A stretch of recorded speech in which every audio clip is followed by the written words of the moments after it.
Hi friends, ಎಲ್ಲರಿಗೂ ನಮಸ್ಕಾರ. ಸ್ಪರ್ಧಾ ಕರ್ನಾಟಕ ಯೂಟ್ಯೂಬ್ ಚಾನಲ್ಗೆ ಪ್ರೀತಿಯ ಸ್ವಾಗತ. ಇವತ್ತು ಫ್ರೆಂಡ್ಸ್ ನಾನು ಪೊಲೀಸ್ ಕಾನ್ಸ್ಟೇಬಲಲ್ಲಿ ಈಗಾಗಲೇ 10 ವಿಡಿಯೋಗಳ ಬಗ್ಗೆ ಮಾತಾಡಿದ್ದೀನಿ. 11ನೇ ವಿಡಿಯೋ ಹಿಸ್ಟ್ರಿ ಕ್ವೆಶನ್ ಅನಾಲಿಸಿಸ್ ಬಗ್ಗೆ ಮಾತಾಡ್ತಾ ಹೋಗ್ತೀನಿ.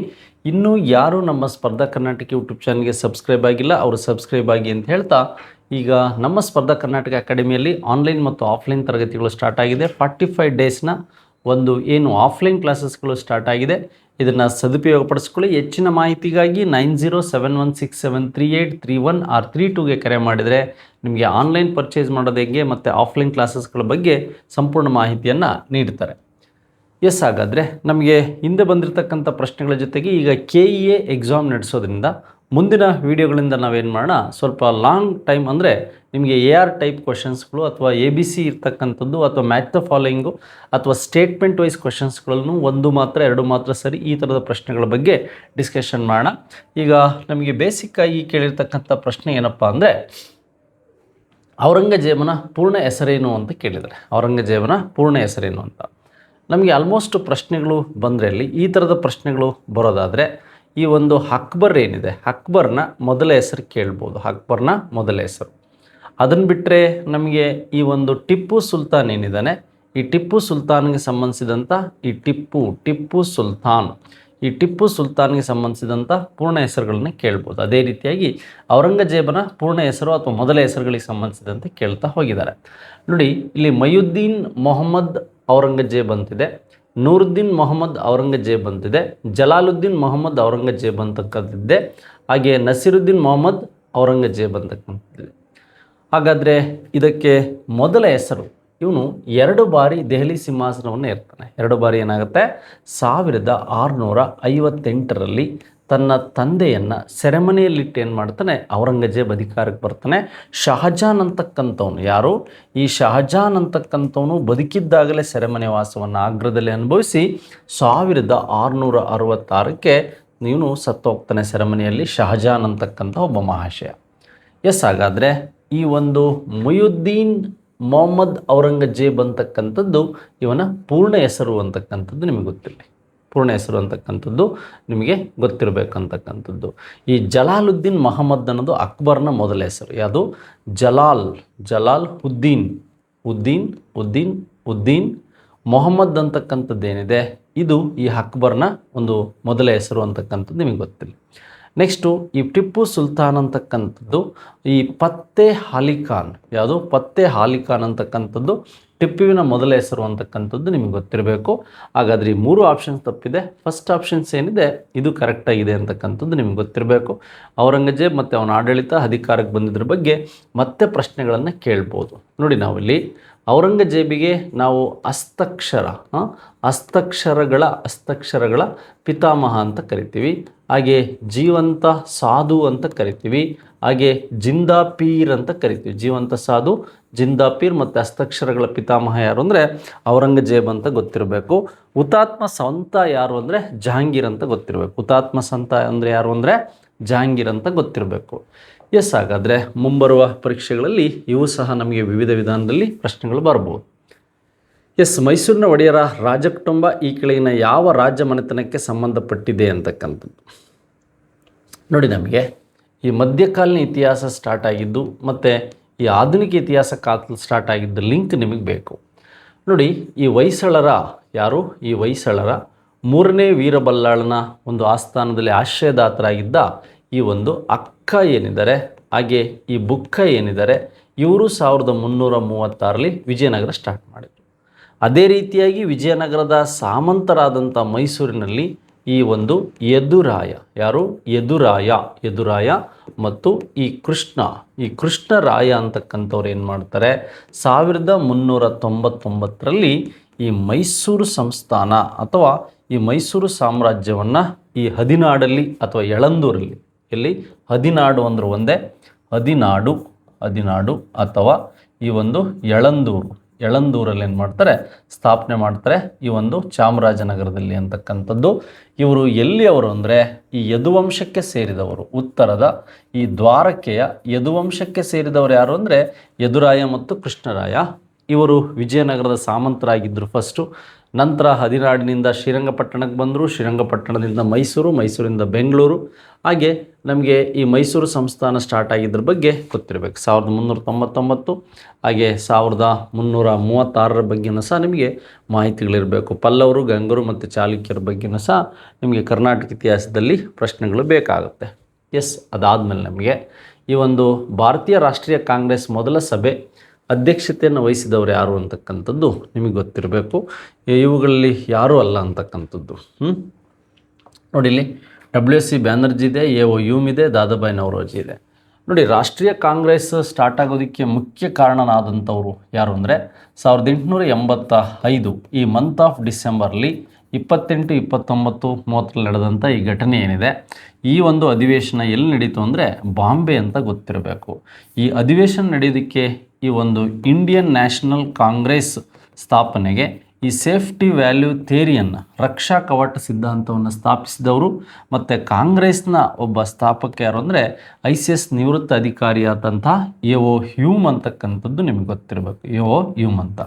ಹಾಗಾದರೆ ಅಂದಿನ ವೈಸ್ರಾಯ್ ಯಾರಿದ್ರು ಅಂದರೆ ಲಾರ್ಡ್ ಡಫರಿನ್ ಅಂತಕ್ಕಂಥವ್ರು. ಯಾರು? ಲಾರ್ಡ್ ಡಫರಿನ್ ಅಂತಕ್ಕಂಥವ್ರು ಅಂದಿನ ವೈಸ್ರಾಯ್ ಇದ್ದರು. ಇವರಿಬ್ಬರು ಸೇರಿ ಏನು ಮಾಡ್ತಾರೆ, ಸೇಫ್ಟಿ ವ್ಯಾಲಿ ಥಿಯರಿ ಆದಮೇಲೆ ಒಬ್ಬ ಉಮೇಶ್ ಚಂದ್ರ ಬ್ಯಾನರ್ಜಿ, ಯಾರನ್ನ? ಉಮೇಶ್ ಚಂದ್ರ ಬ್ಯಾನರ್ಜಿಯನ್ನು ಏನು ಮಾಡ್ತಾರೆ, INC ಅಧ್ಯಕ್ಷರನ್ನಾಗಿ ಮಾಡ್ತಾರೆ. ಇದಕ್ಕೆ 72 ಜನ ಭಾಗವಹಿಸ್ತಾರೆ.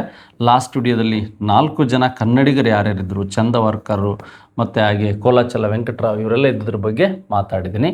ಹಾಗಾದರೆ ಈ ಒಂದು WC ಬ್ಯಾನರ್ಜಿ ಅಂತಕ್ಕಂಥದ್ದು ಗೊತ್ತಿರಬೇಕು.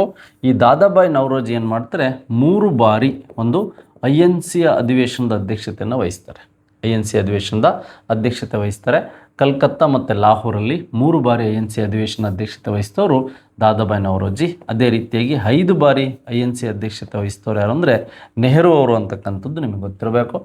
1885 ಡಿಸೆಂಬರ್ 28, 29, 30 ಈ ಬಾಂಬೆಯಲ್ಲಿ ನಡೆದಂಥದ್ದು. ಫಸ್ಟ್ ಪೂನಾದಲ್ಲಿ ಇದು ನಡಿಬೇಕಂತ ಡಿಸೈಡ್ ಆಗಿರುತ್ತೆ, ನಂತರ ಬಾಂಬೆಯಲ್ಲಿ ನಡೀತದೆ ಅಂತಕ್ಕಂಥದ್ದು ನಿಮಗೆ ಗೊತ್ತಿರಬೇಕು.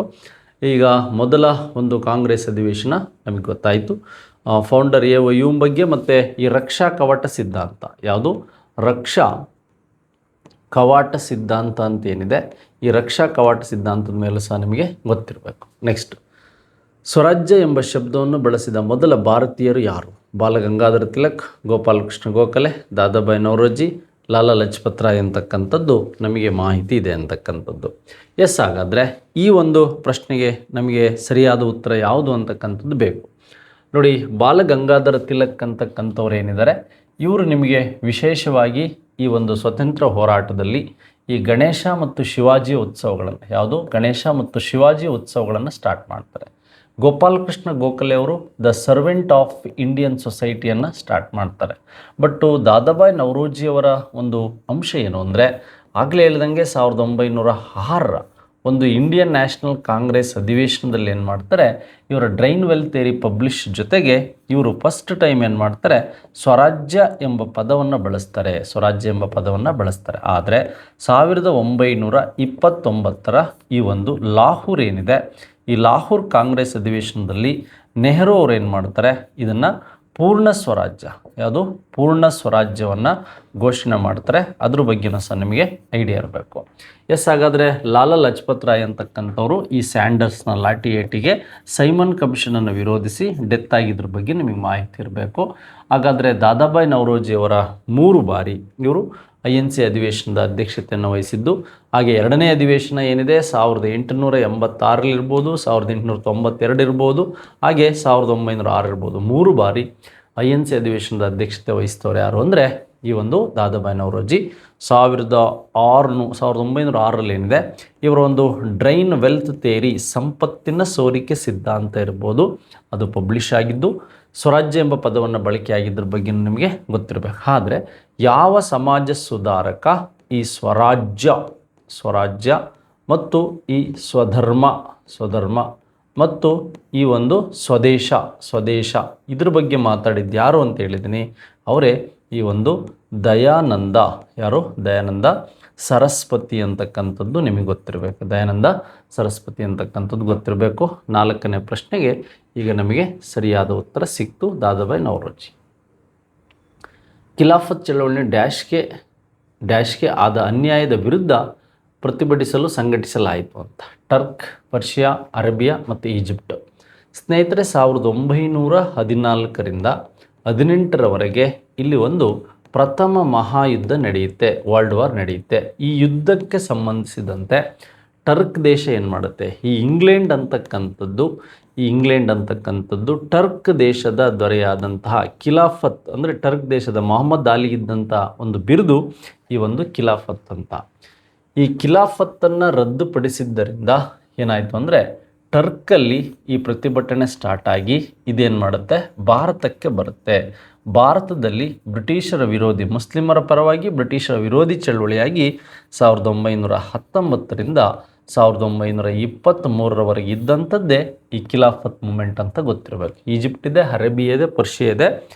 ಖಿಲಾಫತ್ ರಾಜನಿಗಿದ್ದಂಥ ಬಿರುದು ಅಥವಾ ಟರ್ಕ್ ರಾಜನಿಗಿದ್ದಂಥ ಬಿರುದೇ ಖಿಲಾಫತ್. ಅದನ್ನು ಏನು ಮಾಡಿದರು, ಬ್ರಿಟಿಷರು ಅವಹೇಳನಕಾರಿ ಮಾಡಿದ್ದರಿಂದ ಏನಾಯಿತು ಅಂದರೆ, ಭಾರತೀಯ ಮುಸಲ್ಮಾನರು ಬ್ರಿಟಿಷರ ವಿರುದ್ಧ ಈ ಒಂದು ಖಿಲಾಫತ್ ಮೂಮೆಂಟನ್ನು ಸ್ಟಾರ್ಟ್ ಮಾಡಿದರು.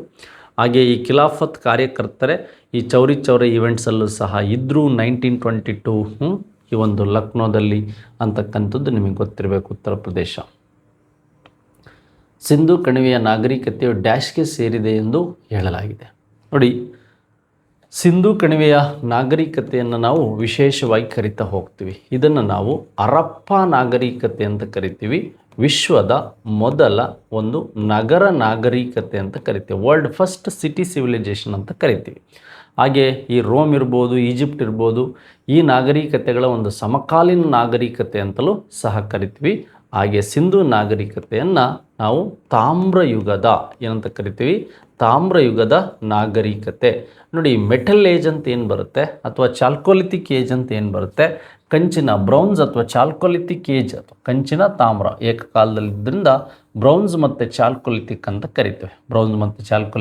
ಕರಿತೇವೆ.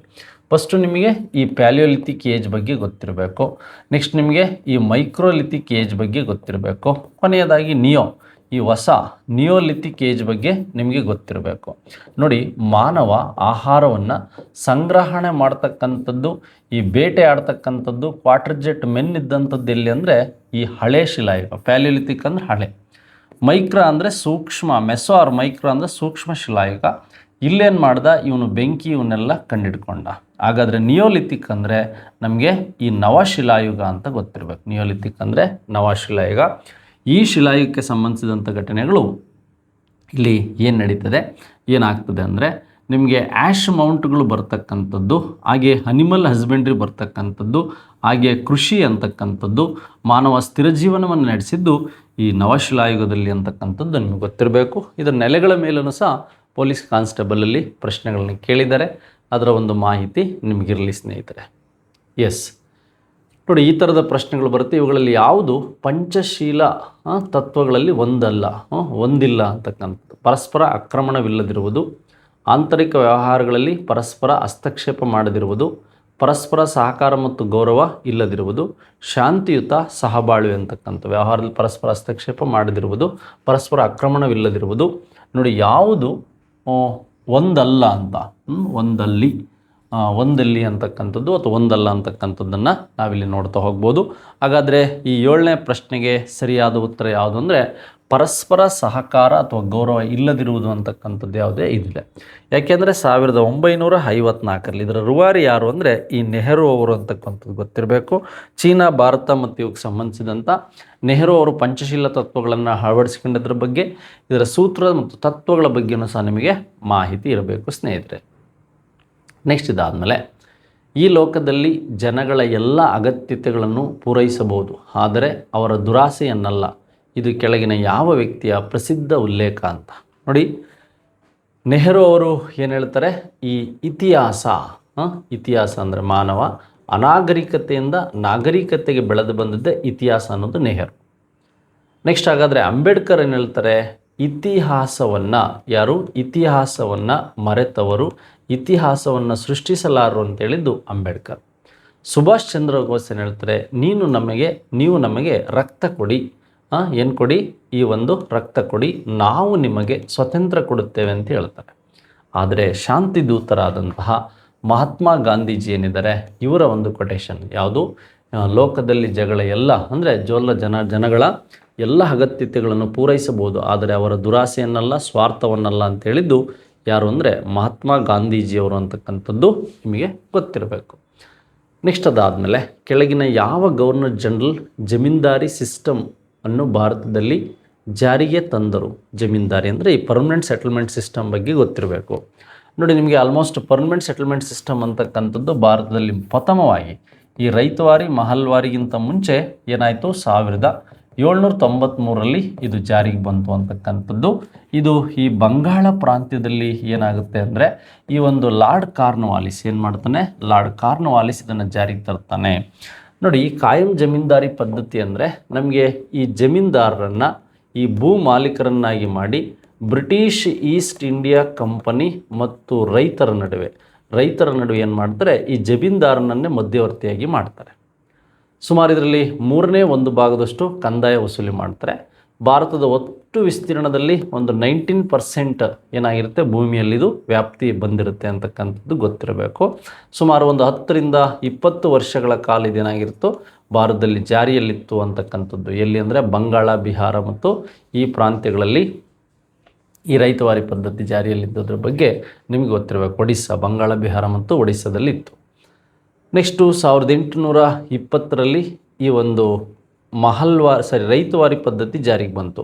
ರೈತವಾರಿ ಸಿಸ್ಟಮ್ ಬಗ್ಗೆ ನಮಗೆ ಕ್ವಶನ್ಸ್ ಇತ್ತೀಚೆಗೆ ಕೇಳಿರೋದೇನು ಅಂದರೆ 1792ರಲ್ಲಿ ಈ ಒಂದು ಅಲೆಕ್ಸಾಂಡರ್, ಅವನ ಹೆಸರೇನು, ಅಲೆಕ್ಸಾಂಡರ್ ರೀಡ್ ಅಂತಕ್ಕಂಥವನು ಈ ರೈತವಾರಿ ಸಿಸ್ಟಮನ್ನು ತರ್ತಾನೆ.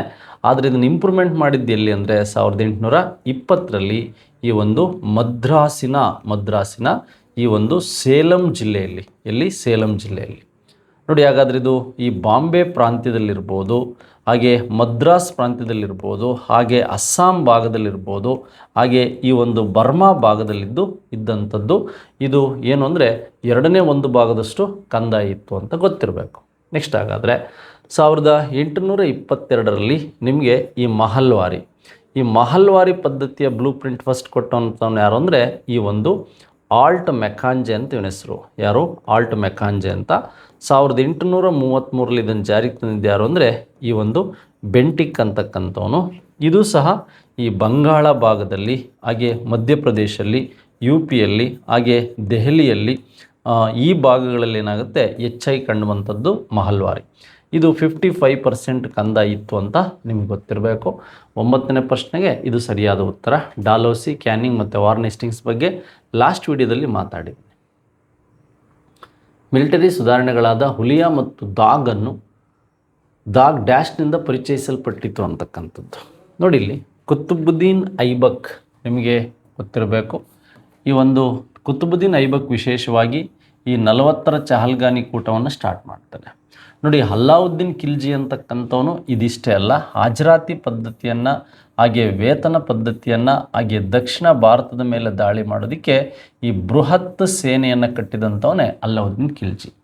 ನೋಡಿ, ಮಹಮ್ಮದ್ ಬಿನ್ ತುಘಲಕ್ ಅಂದರೆ ನಿಮಗೆ ಹೆಚ್ಚಾಗಿ ಬರೋದು 27ರ ಟ್ರಾನ್ಸ್ಫರ್ ಆಫ್ ಕ್ಯಾಪಿಟಲ್ ಸಿಟಿ. ಹಾಗಾದರೆ ಇಲ್ತಮಷ್ ಏನು ಜಾರಿಗೆ ತರ್ತಾನೆ? ಈ ಇಕ್ತಾ ಪದ್ಧತಿಯನ್ನು ಜಾರಿಗೆ ತಂದಂಥವನು ಇಲ್ತಮಷ್. ಅಲ್ಲಾವುದ್ದೀನ್ ಖಿಲ್ಜಿಗೆ ಸಂಬಂಧಿಸಿದಂಥ ಘಟನೆಗಳು. ನೋಡಿ, 10ನೇ ಪ್ರಶ್ನೆಗೆ ಅಲ್ಲಾವುದ್ದೀನ್ ಖಿಲ್ಜಿ ರೈಟ್ ಆನ್ಸರ್ ಅಂತಕ್ಕಂಥದ್ದು ಇರಬೇಕು. ಈ ಹಾಜರಾತಿ ಇವೆಲ್ಲ ಆದಮೇಲೆ ದಾಗ್ ಮತ್ತು ಹುಲಿಯಾ ಅಂತಕ್ಕಂಥದ್ದು. ಏನಾದರೂ ಸೈನಿಕರಲ್ಲಿ ಈ ಕುದುರೆಗಳಲ್ಲಿ ವ್ಯತ್ಯಾಸಗಳಾದರೆ ಅವುಗಳ ಮೇಲೆ ಸೀಲ್ ಆಗ್ತಕ್ಕಂಥ ದಾಗ್ ಪದ್ಧತಿ ನಿಮಗೆ ಗೊತ್ತಿರಬೇಕು. 7 ವರ್ಷಗಳ ಯುದ್ಧ ಅಂದರೆ ನಿಮಗೆ ಸಪ್ತವಾರ್ಷಿಕ ಯುದ್ಧಗಳ ಬಗ್ಗೆ ಕೇಳಿದ್ದಾನೆ. ಏನು ಅಂತ ಇದ್ರ ವಿಶೇಷತೆ ನೋಡಿ. ಈಗ ಭಾರತದಲ್ಲಿ ಈ ಆಂಗ್ಲೋ ಫ್ರೆಂಚ್ ವಾರ್ಗಳು 1746ರಿಂದ 1763ರವರೆಗೆ ನಡೆಯುತ್ತೆ.